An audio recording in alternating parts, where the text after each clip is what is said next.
जय श्री कृष्ण।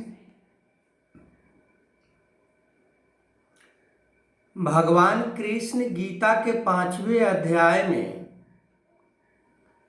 कर्म योग और ज्ञान योग की बात भगवान कृष्ण अर्जुन को समझाते हुए थक नहीं रहे हैं। आज इंसान के अंदर ये मान्यता है कि ज्ञान को प्राप्त करके हम परमात्मा को प्राप्त कर लेंगे, पर ज्ञान को प्राप्त करने से संसार के संग्रह का,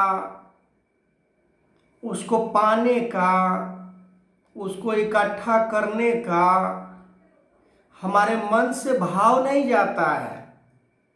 यदि ज्ञान को प्राप्त कर लेने से परमात्मा को प्राप्त हो जाता है, ये बात बिल्कुल ठीक है कि ज्ञान को प्राप्त करने से परमात्मा को प्राप्त किया जा सकता है। पर ज्ञान यदि हमें समझ में नहीं आया, ज्ञान को प्राप्त करके किन किन चीज़ों को हमें त्याग करना है, किन चीज़ों को हम अपने पास न रखें, किन चीज़ों को हमें गुरु के चरणों में समर्पण करना है, वो यदि समझ में नहीं आया तो फिर परमात्मा को प्राप्त नहीं कर सकते हैं ज्ञान को प्राप्त करके भी। क्योंकि कभी ज्ञान के ऊपर हम टिके रहते हैं तो कभी ज्ञान के ऊपर से भटक जाते हैं। और जब जैसे रेलवे का ट्रैक होता है तो एक ही में सारे उसका लाइंस का कनेक्टिविटी होती है, सभी एक ही साथ जुड़ा होता है। पर जो लाइन का जो रूट है वो एक जो केबिन में बैठकर वो निर्धारित करता है कि किस लाइंस पर किस ट्रेन को चलाना है, वो उसे पता होता है। ठीक उसी प्रकार यदि कोई ज्ञान को प्राप्त करके और कर्म को धारण नहीं किया, निष्काम कर्म नहीं किया, निष्काम जीवन नहीं जिया, हो सकता है कि ज्ञान को प्राप्त करके और उसके मन के अंदर वो लोभ आ जाए, स्वार्थ आ जाए।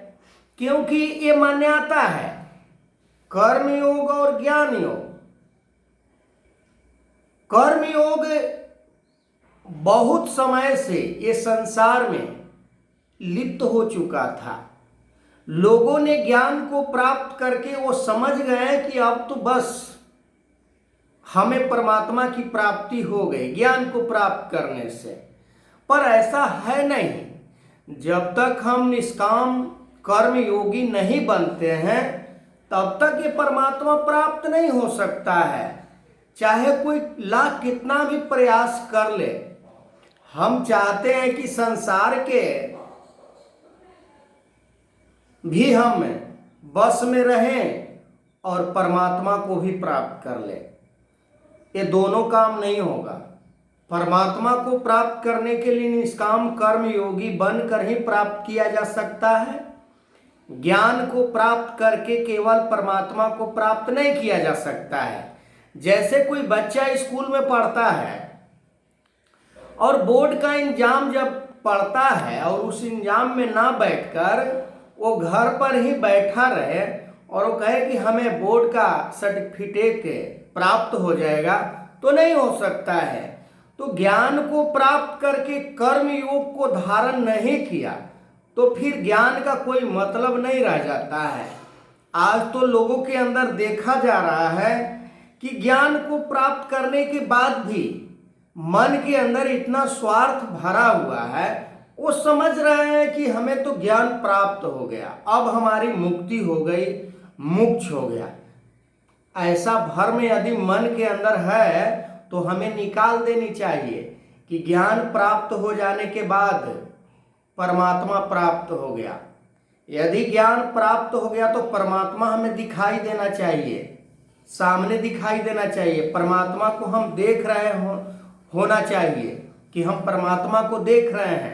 अपने मोक्ष को देखना चाहिए कि मेरे सामने मोक्ष है कि नहीं। ऐसे ज्ञान योग, कर्म योग, कर्मयोग को धारण करके ही परमात्मा को देख सकता है। तब उसे भय होता है, डर होता है कि हमें कोई देख रहा है। तो हमें कोई देख रहा है तो हमें गलत कर्म को करने से डरना तो है। कोई यदि देख रहा है तो गलत कर्म को करने से डरना है। जब हम परमात्मा को जान ही नहीं रहे हैं तो हमें डर किससे रहेगा? किसी से नहीं।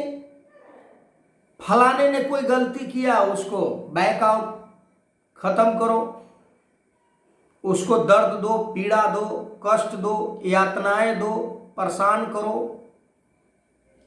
और जब किसी ने परमात्मा को जब देख लेता है तो संसार के किसी भी जीव को,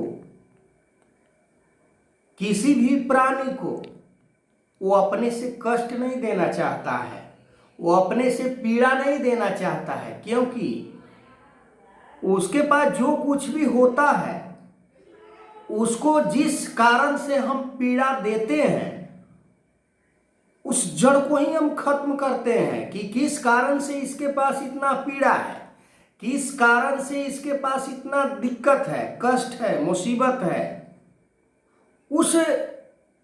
उसका जो जड़ है उस जड़ को ही समाप्त कर देता है।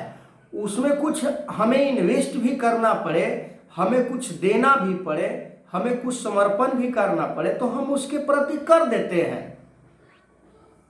और ये करने वाला कौन होता है? ऐसा कौन करता है? जो इस ब्रह्मांड के जो परमात्मा रूपी सच्चाई है कि एक सत्य है परमात्मा, और जो कुछ भी बना है ये परमात्मा के द्वारा ही बना है। जो कुछ भी हमारे पास है ये परमात्मा की कृपा से है, और केवल है तो हमारे लिए नहीं है, ये पूरे मानव जाति के लिए है, पूरे मानव समाज के लिए है। वही जो इस बात को समझ जाता है वही कर्म योगी इस परमात्मा को प्राप्त कर लेता है। नहीं तो पूरे दुनिया आज कह रही है कि परमात्मा तो सर्वज्ञ है, परमात्मा तो कण कण में है, परमात्मा तो सर्वज्ञ व्याप्त है। और कर्म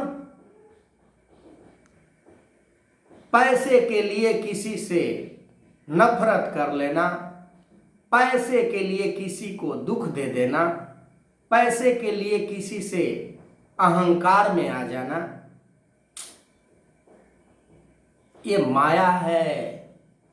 माया को हमें समझना है। परमात्मा और माया ये दोनों अलग नहीं है, और यदि देखा जाए तो दोनों अलग है। कैसे? क्योंकि माया इस परमात्मा के अंदर ही है, पर माया समाप्त हो जाता है, पर ये परमात्मा समाप्त नहीं होता। ये परमात्मा कहीं आता जाता नहीं है। परमात्मा ज्यों का त्यों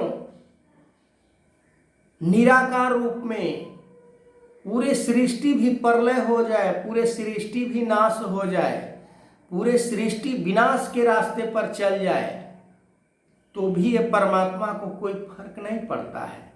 और जो ऐसे जिज्ञासु परमात्मा को प्राप्त करने वाले कर्मयोगी जान लेते हैं, उन्हें फिर मरने का भय नहीं होता है, जीने का इच्छा नहीं होता है, कुछ पाने का लालच नहीं होता है, कुछ करने का राग नहीं होता है। फिर वो निडर होकर वो जान लेता है कि मैं शरीर नहीं हूं। ज्ञान और कर्म क्या करता है?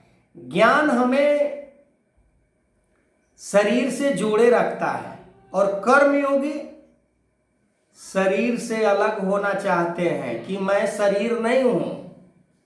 कर्मयोगी अपने शरीर के चक्कर में नहीं पड़ता है, अपने संसार की उपभोग करने के लिए सामग्री के बारे में सोच नहीं रखता है।